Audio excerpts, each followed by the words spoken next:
देखिए, पहले अगर हमें प्रोग्रामिंग करनी है तो सबसे पहले कैसे स्टार्ट करते हैं। कोई भी प्रोग्राम लिखना हो तो सबसे पहले हम क्लास से स्टार्ट करते हैं, लिखते हैं क्लास, और जो भी आपको क्लास बनानी है ABC, और फिर पब्लिक स्टैटिक वॉइड मेन। आपका जो सबसे पहले आप क्या लिखेंगे, पब्लिक स्टैटिक वॉइड मेन। जो प्रोग्राम होता है वहीं से स्टार्ट होता है। यहाँ पे अगर आपको कुछ भी प्रिंट कराना है तो हम लिखेंगे system dot out dot println, ठीक। और प्रिंट एलन क्या करेगा, जो भी कुछ आपको प्रिंट कराना है तो आप डबल कोट के अंदर उस मैसेज को लिख देंगे, ये बंद हो जाएगा। तो ये आपका एक सिंपल तरीका होता है कोई भी प्रोग्राम लिखने का। मतलब कोई भी प्रोग्राम, जहाँ सारे प्रोग्राम होते हैं क्लास कीवर्ड से स्टार्ट होते हैं, क्लास का नाम लेते हैं, फिर पब्लिक स्टैटिक वॉइड मेन लिखते हैं, और मेन के अंदर system dot out dot println. System इसमें क्लास है, आउट ऑब्जेक्ट है, और प्रिंट एलन फंक्शन है जिसका काम होता है प्रिंट करना, ठीक। अब देखिए, जनरली जो प्रोग्राम बनाते हैं वो हम डेटा को हैंडल करने के लिए बनाते हैं। तो सबसे पहले हम पढ़ते हैं डेटा टाइप के बारे में, ठीक है। डेटा टाइप क्या होता है, type of data and associated operation. Data type क्या है, type of data and associated operation. तो जावा में जो डेटा होता है वो दो तरीके का होता है। सब पहला होता है आपका primitive data type, primitive data type. Primitive data type वो डेटा टाइप होता है जो आपके सिस्टम में प्री डिफाइन होता है, या इसीलिए इसको हम फंडामेंटल डेटा टाइप भी बोलते हैं, फंडामेंटल डेटा टाइप, ठीक। तो टोटल इसमें 8 होते हैं। और सेकंड आपका होता है नॉन प्रिमिटिव, जो प्रिमिटिव नहीं है, ठीक है। या इसी का दूसरा नाम होता है रेफरेंस डेटा टाइप। क्या नाम है, रेफरेंस। रेफरेंस इसलिए बोलते हैं, ये प्रिमिटिव डेटा टाइप का रेफरेंस लेके बनाया जाता है, इसलिए रेफरेंस डेटा टाइप कहलाता है। तो इसमें टोटल आपके 3 होते हैं। तो प्रिमिटिव में 8 डेटा टाइप हमने बताया कौन कौन से होते हैं। सबसे पहले होता है बुलियन, जो ट्रू या फॉल्स होल्ड करता है। फिर बाइट होता है, इंटीजर टाइप की छोटी वैल्यू स्टोर करता है। फिर सॉर्ट होता है। फिर आपका INT होता है। सॉर्ट के बाद आपका INT होता है, कैर होता है, ठीक। फिर लॉन्ग होता है, और फ्लोट होता है, एंड डबल। ये टोटल 8 डेटा टाइप हैं। तो देखिए, बाइट, सॉर्ट, INT और लॉन्ग इंटीजर वैल्यू स्टोर करते हैं, कैर कैरेक्टर स्टोर करता है, और फ्लोट और डबल आपकी फ्रैक्शनल वैल्यू स्टोर करते हैं। नॉन में प्रिमिटिव डेटा टाइप में आपके 3 डेटा टाइप होते हैं। सबसे पहले आपकी क्लास होती है, फिर आपकी एरे होता है, और थर्ड आपका होता है इंटरफेस। ये 3 आपके क्या हैं, नॉन प्रिमिटिव डेटा टाइप।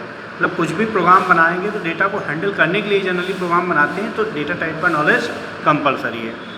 अब उसके बाद आपके होते हैं कीवर्ड। अब देखिए, कोई भी लैंग्वेज आप पढ़ते हैं, हिंदी, इंग्लिश, उर्दू, कुछ भी, तो हर एक लैंग्वेज में कुछ कीवर्ड्स होते हैं जिनका स्पेशल पर्पज होता है।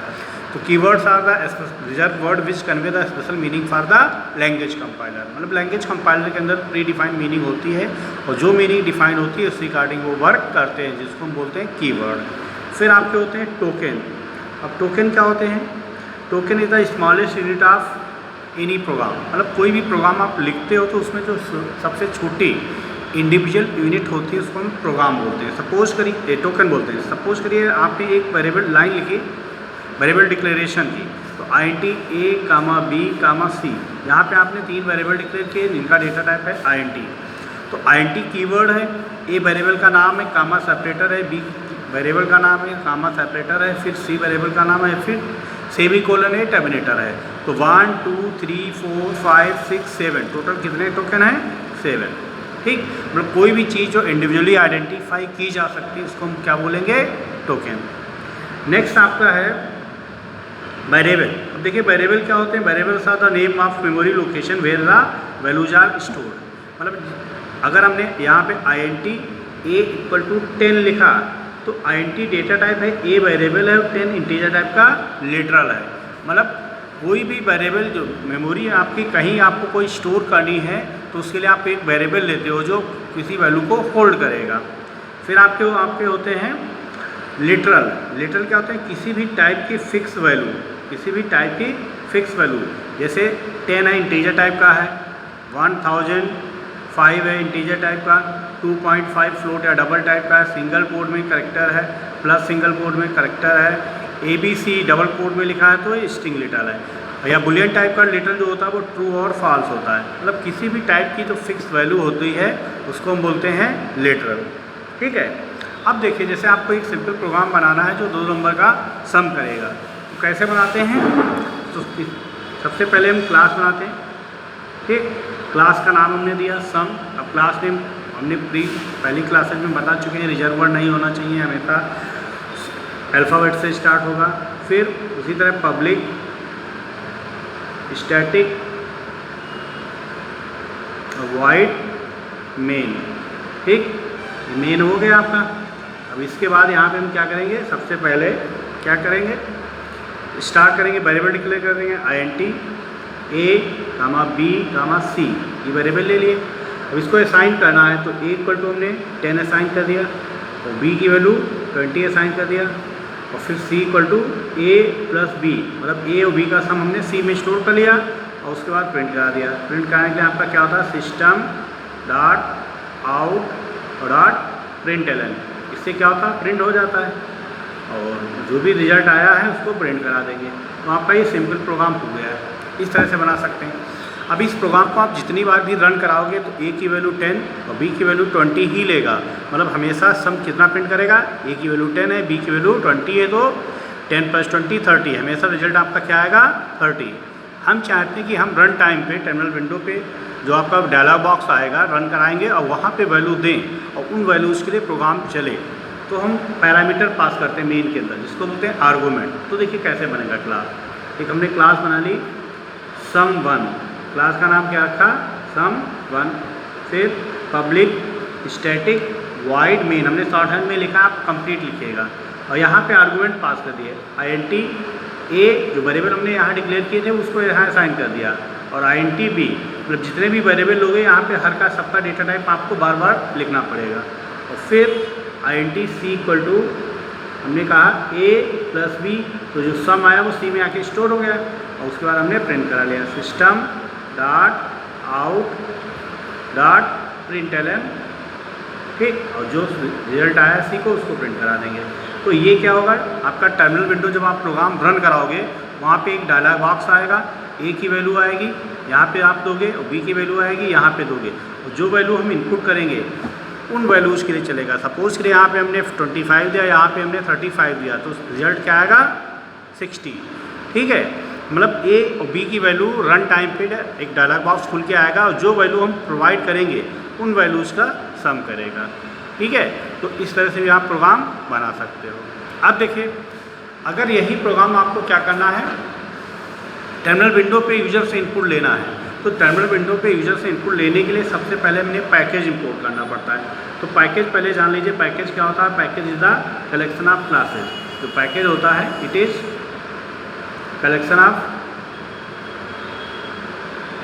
क्लासेज, मतलब सिमिलर टाइप की बहुत सारी क्लासेज जो होती हैं वो कहाँ स्टोर रहती है, in the form of package. तो कोई भी पैकेज इंपोर्ट करना है, आपके सिस्टम में यूज़ करना है, तो इसके लिए कीवर्ड होता है import. Import a keyword that are use to access a package in our program. तो सपोज के लिए हमें टर्मिनल विंडो में लेना है, तो टर्मिनल विंडो पे यूज़ करने के लिए एक स्कैनर क्लास होती है जिसके अंदर फंक्शन होते हैं जो इनपुट कराते हैं, और स्कैनर क्लास जो होती है वो जावा डॉट यूटिल पैकेज के अंदर पाई जाती है। तो सबसे पहले आपको कोड लिखना पड़ेगा इंपोर्ट, आप क्या लिखोगे, import Java dot यूटिल dot asterisk. फिर आपने एक क्लास बना ली जो भी आपको बनानी है, ठीक है। फिर उसी तरह पब्लिक स्टैटिक वॉइड मेन, ठीक है। और यहाँ पे आप क्या करोगे, सबसे पहले स्कैनर क्लास का ऑब्जेक्ट बनाते हो। Scanner sc equal to new scanner, इससे क्या हुआ, आपका स्कैनर क्लास का ऑब्जेक्ट बन गया, ठीक। और स्कैनर क्लास के अंदर सिस्टम डॉट इन पास करते हैं, ठीक है। ये बन गया। ऑब्जेक्ट बनाने के बाद आपने क्या किया, वेरिएबल डिक्लेयर कर दिए int a, b, c, और कुछ भी इनपुट कराने से पहले मैसेज देते हैं system dot out dot println. एक लिखा है system dot out dot println, यहाँ पे हमने लिखा इंटर टू नंबर, तो दो नंबर हम इनपुट कराने को बोलेगा। तो a इक्वल टू हम क्या करेंगे, sc डॉट नेक्स्ट int, पहली वैल्यू इनपुट हो जाएगी।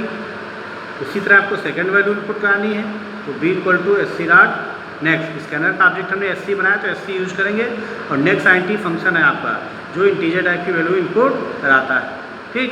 और फिर c इक्वल टू हमने क्या कर लिया, a प्लस बी। तो रन टाइम पे आप ए और बी की जो वैल्यू प्रोवाइड करोगे उसका ये सम करेगा और उसके बाद उसी को रिजल्ट को हमने सम को जो आया वो प्रिंट करा दिया। ये आपका मेन बंद हो गया, ये आपकी क्लास बंद हो गई। अब देखिए इंटीजर क्लास के अंदर डिफरेंट टाइप के फंक्शन होते हैं जो अलग अलग टाइप की वैल्यूज को इनपुट कराते हैं। ठीक है, तो देख लीजिए, अगर आपको इंटीजर टाइप की वैल्यू इनपुट करानी है, इंटीजर टाइप की वैल्यू इनपुट कराने के लिए आपका होता है a equal to sc dot next 90। Next 90 function क्या करता है, इंटीजर टाइप की वैल्यू इनपुट करता है। उसी तरह आपको लॉन्ग डेटा टाइप होता है वो भी इनपुट कराना है, तो long L equal to sc dot next long लिखोगे, ये आपका जो नेक्स्ट लॉन्ग होता है वो लॉन्ग वैल्यू इनपुट करेगा। उसी तरह आपका बाई एक होता है फ्लोट। ठीक है, फ्लोट टाइप की अगर आपको वैल्यू इनपुट करानी है तो हम क्या लिखेंगे, sc डॉट नेक्स्ट फ्लोट। और नेक्स्ट और फ्लोट के बीच में स्पेस वगैरह नहीं होगा, ये सब नेक्स्ट कैरेक्टर जो है कैपिटल लेटर होता है। उसी तरह आपको अगर डबल टाइप की वैल्यू इनपुट करानी है तो डबल डी इक्वल टू हम क्या लिखेंगे, sc डॉट नेक्स्ट डबल। तो ये आपके डिफरेंट टाइप के अलग अलग डेटा टाइप के लिए वैल्यू फंक्शंस हैं। अगर आपको कभी कैर टाइप की वैल्यू इनपुट करानी है तो कैर के लिए हम लिखते हैं c equal to sc dot next char, next dot char at 0। ये कैरेक्टर इनपुट करता है डिफरेंट, याद रखिएगा। ठीक है, उसी तरह आपकी अगर बाइट टाइप की वैल्यू इनपुट करानी है तो byte b equal to sc dot next byte होता है। ठीक है, अगर आपको शॉर्ट टाइप की वैल्यू इनपुट करानी है तो शॉर्ट के लिए h equal to sc dot